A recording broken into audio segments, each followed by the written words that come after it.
Revenue records first మనం తెలుసుకోవాల్సింది భూమికి సంబంధించినవి. స్వాతంత్రానికి పూర్వం ఏమున్నాయి, మనకు స్వాతంత్రం వచ్చినాక రిఫార్మ్స్ ఏమయ్యా, రికార్డ్స్ ఎట్లా మార్పు చెందినాయి అనే విషయం గురించి తెలుసుకుంటే ఆ భూమి యొక్క వివరాలు ముందు మనకు బేసిక్ నాలెడ్జ్ వస్తుంది.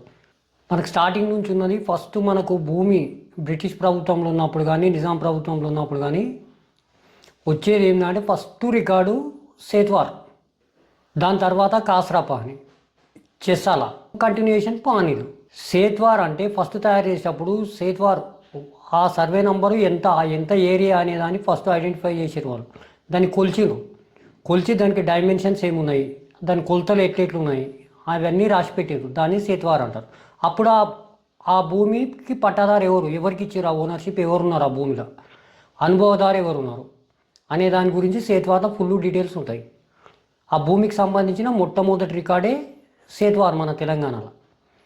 తర్వాత కొన్ని రిఫార్మ్స్ వచ్చి స్వాతంత్రం వచ్చినాక కొన్ని రోజుల నాటికి మళ్ళా మార్పులు చేర్పులు జరిగి వచ్చినాక కాస్రా పానీ చేశారు. కాస్రా పానీ తర్వాత చెస్సాలా ఉన్నది, మళ్ళీ కంటిన్యూషన్ పానీలు అని 1B అని సాలయాల్ పానీ అంటాని కూడా అంటారు ఒక్కొక్కసారి రీసెంట్ దాన్ని. ఇవి ముఖ్యంగా 3-4 రికార్డులు. పానీలా అప్పుడు కాలమ్స్ ఎక్కువ ఉండే, నిజాం పీరియడ్ ఉన్నప్పటి పానీలా కాలమ్స్ ఎక్కువ ఉన్నాయి. మనకు ఈ రాను ప్రభుత్వాలు ఏం చేసినాయి అంటే అందులో కాలమ్స్ తగ్గించుకుంటూ పోయినప్పుడు సమాచారం తగ్గిపోయింది, మొత్తం అందులో డీటెయిల్స్ అన్నీ లేకుండా పోయినాయి.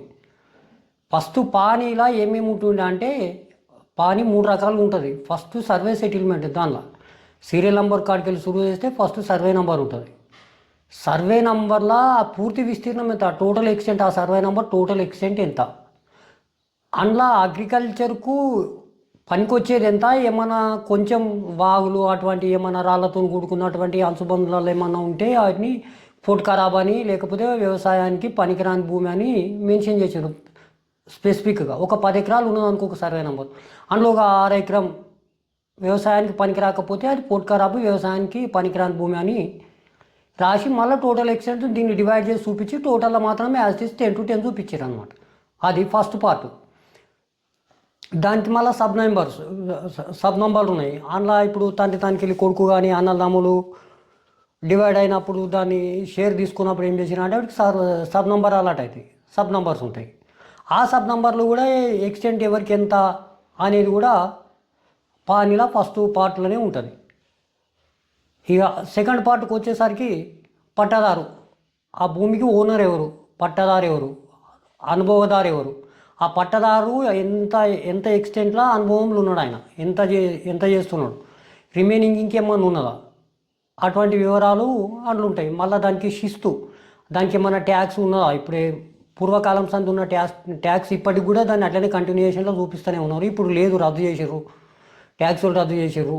ఇప్పుడు ఆ ట్యాక్స్ లేదు కానీ ఆ రికార్డ్స్లలో పాత రికార్డులలో శిస్తు అని ఉండే కాలం ఉంటుంది, సర్వే సెటిల్మెంట్లోనే ఉంటుంది.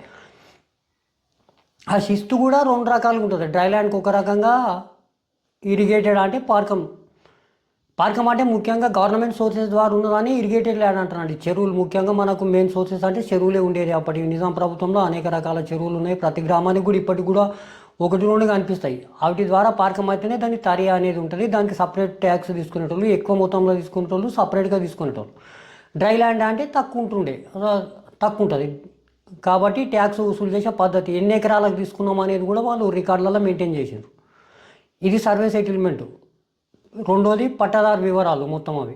మూడోది పంటల వివరాలు. ఆ సర్వే నంబర్లో ఆ రైతు అనుభవదారుకు వేరుల్లో సాగు చేస్తుర్రా, అనుభవదారే పట్టాదారే చేస్తున్నా అనే వివరాలు ఉంటాయి. మళ్ళీ 2 సీజన్లు, ఖరీఫ్లో ఏం పంట పెట్టిండు, రబీలో ఏం పంట పెట్టిండు. ఖరీఫ్ రబ్బీని దృష్టిలో పెట్టుకొని మే 31 వరకు కంప్లీట్గా అయిపోయినాక అప్పటికల్లా కంప్లీట్ అయిపోతుంది పాని. మళ్ళీ జూన్ 1 నుంచి వ్యవసాయ సంవత్సరం స్టార్ట్ అవుతుంది. మళ్ళీ అప్పటి మళ్ళీ కొత్తగా ఇంకొకటి. ఇలా ప్రతి ఇయర్ నిజాం పీరియడ్లో ఏముంటుండే అంటే జమాబందీ నడిచింది. ప్రతి సంవత్సరం జమాబందీ అని ఉంటుండే.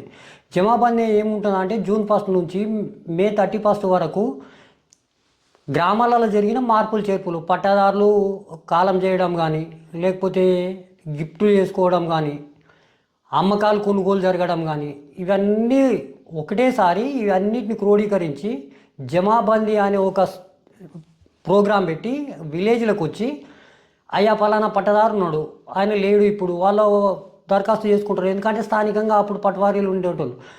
ఏ పట్టదారు కాలం చేసిండు, ఎవరు తనకెళ్ళి ఎవరు కొన్నారు, ఎవరు తనకెళ్ళి ఎవరు అమ్మిండ్రు, ఎవరు కౌలుదారులు, ఎవరు రక్షిత కౌలుదారులు, ఎవరు టెంపరీ కౌలుదారులు అనే విషయాలు వాళ్ళకి బాగా తెలిసి ఉంటుండే. సో ఇప్పుడు ఆ రైతులకు అప్పుడు వాళ్ళ సర్వే నెంబర్ వాళ్ళకే తెలియదు. మొత్తం ఈ ఓతందారి సిస్టమ్ పటవారీల మీదనే ఆధారపడి ఉండేదన్నమాట.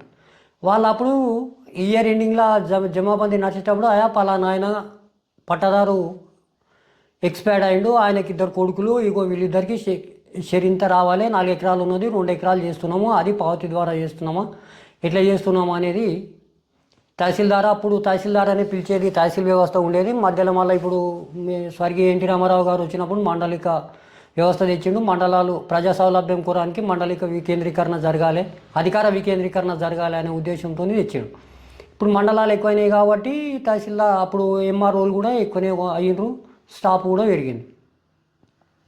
ఆ జమాబందీలు ఏమేమి ఉంటే అప్పుడు ఎవరు ముఖ్యంగా మార్పులు చేర్పులు, పానీలాల మార్పులు చేర్పులు ఎప్పుడు జరుగుతాయి అంటే అమ్మకాలు కొనుగోళ్ళు, పట్టాదారు మరణించినప్పుడు, లేకపోతే గిఫ్ట్ జరిగినప్పుడు, ఈ 3-4 రకాలు. ఇంకొకటి లేదా గవర్నమెంట్ అసైన్మెంట్ ల్యాండ్ ఇచ్చినప్పుడు, ఈ 3-4 రకాల ద్వారానే మనకు పానీలాల మార్పులు జరుగుతాయి. వేరే రకంగా జరగడానికి అవకాశం లేదు. కాబట్టి ఈ 4ని దృష్టిలో పెట్టుకొని ఏం మార్పులు జరిగినాయి అనేది వాళ్ళు పైసలా పట్టి ద్వారా దానికి ఒకటి జమాబందీ చేసి, నాజిమ్ జమాబందీ అని చేసి, దానితోటి మళ్ళీ నెక్స్ట్ ఇయర్ పానీలా ఆ మార్పులు ఏమవుతుంటాయో వాటికి ప్రొసీడింగ్స్ ఇచ్చి పలానా ప్రకారంగా చేసినామని చెప్పి కొత్త దానిలో ఎంట్రీ చేసేది. ఇప్పుడు మొన్నటిదానికా కూడా ఉన్నది ఇది. జమాబందీ సిస్టమ్ బంధించింది ఏమైందంటే ఇప్పుడు ఎప్పుడు రిజిస్ట్రేషన్ అయితే అప్పుడే మోటేషన్లు అయిపోతున్నాయి, అప్డేట్ ఎప్పటికప్పుడే అవుతుంది. కాబట్టి ఆ సిస్టమ్ ఇప్పుడు అవసరం లేకుండా పోతున్నది. కానీ పాత సమాచారం కావాలి, మన కోర్టులకు కావాలి, వేరే అవసరాలకు కావాలి అన్నప్పుడు మాత్రం పాత రికార్డ్సే అవసరం పడుతున్నాయి.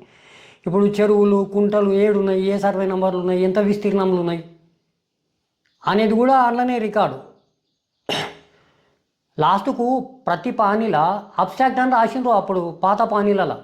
ఆ గ్రామంలో రోడ్లు ఎన్ని ఉన్నాయి, రైల్వే రోడ్లు ఏమున్నాయి, చెరువులే సర్వే నెంబర్లు ఉన్నాయి, ఎన్ని ఎకరాల విస్తీర్ణంలు ఉన్నాయి అనేది పూర్తి వివరాలు, సమగ్రమైన వివరణ పానీలనే ప్రతి ఇయర్ మనకు ట్రాన్స్పరెంట్గా స్కానింగ్ చేసినట్టుగా అనిపించేది అందులో.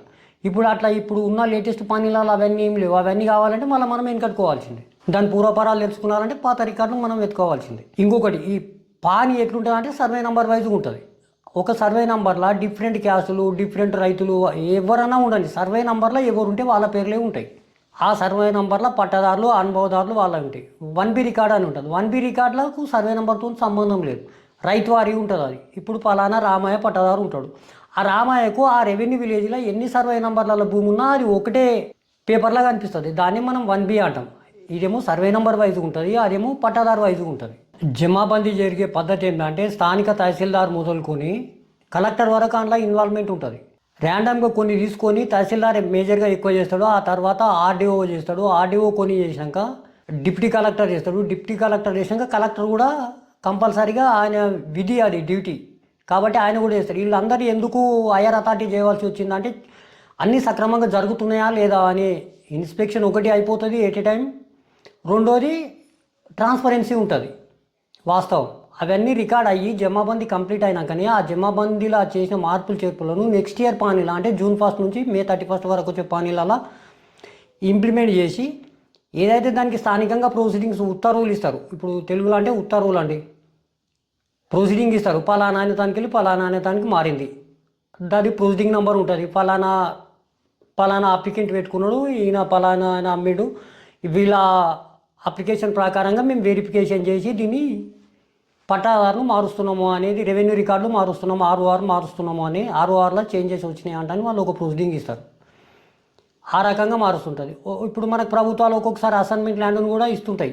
అసైన్మెంట్ ల్యాండ్ ఇచ్చినప్పుడు అది ముందు ప్రభుత్వం పేరు మీదనే టోటల్ ఎక్స్టెంట్ ఉంటుంది. ఒక రైతుకు ఒక 2 ఎకరాలు ఇచ్చినప్పుడు టోటల్ ఎక్స్టెంట్లో తగ్గుతుంది. ఆ టోటల్ ఎక్స్టెంట్లో 2 ఎకరాలు తగ్గినప్పుడు ఆ 2 ఎకరాలు చూపించాలి కదా. ఆ 2 ఎకరాలు చూపించాలంటే అసైన్ ఎవరైతే ఉంటారో వాళ్ళ పేరు మీద 2 ఎకరాలు రిఫ్లెక్ట్ అవుతుంది, పానీలా ఎంట్రీ చేస్తారనమాట. మళ్ళీ ఆ అసైన్మెంట్ ఎట్లా వస్తుంది అది తర్వాత విషయం. అసైన్మెంట్ కమిటీ ఉంటుంది, దానికి కలెక్టరు, ఎమ్మెల్యే, చైర్మన్ ఉంటారు, అది వేరే విషయం. ఇంకా అట్లా రెవెన్యూ రికార్డులు బందోబస్తుగా పక్కడ్బందీగా అప్పుడు నిజాం ప్రభుత్వంలో అక్యురేట్గా జరిగినాయి. అందులో ఉన్నాయి ఏమి అంటే ఈ కాలాలు తీయడం వల్ల ఏమవుతుందంటే సమాచారం తగ్గిపోతున్నది.